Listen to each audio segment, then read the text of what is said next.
The Japanese garden at Gibbs Garden is by far and away the most impressive, I think, of all the signature gardens. And as you enter into here, you feel almost like time slowing down. There's like a wonderful tranquility to it.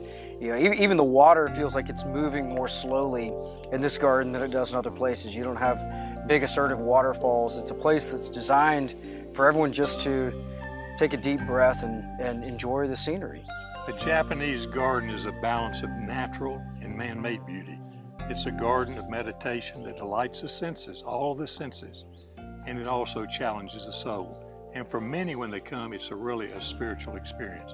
But the Japanese garden was designed, of course, with this water to represent the sea, to represent larger lakes, to make people think back as they travel to different places.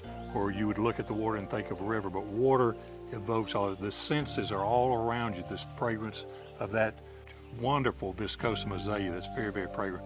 But as we look at it, it's all back to what we mentioned before. Water, you've got the plants, and you've got the stones, and they're all representative.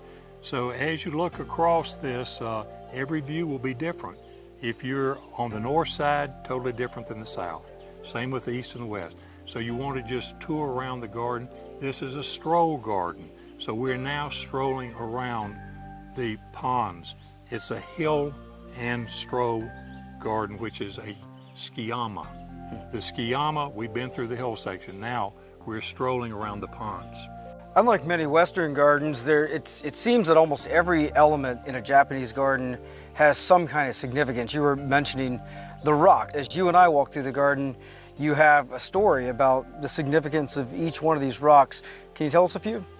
Well, every rock in the garden is symbolic, and the Japanese believe that the Awakura gods live within the stones.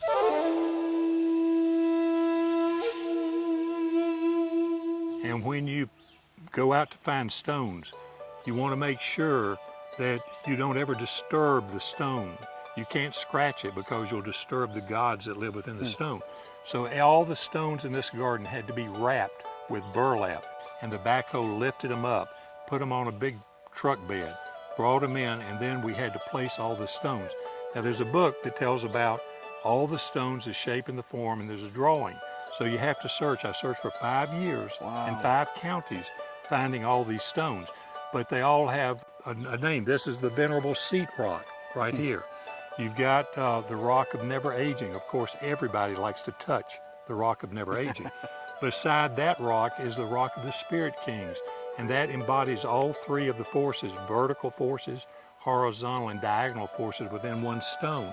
And that's the seat of the myriad felicity gods. So every stone that you see, these stones that are floating out, these are actually representing the 5 islands of Japan.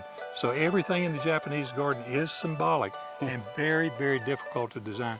Without question, the most difficult garden I have ever designed. And just to do the basic layout was 5 years in selecting the stones only. Now we started working on this garden in 1980, and this is 37 years later. Wow. And it's mature now, but don't forget it takes years of maturity, and age and character come with maturity.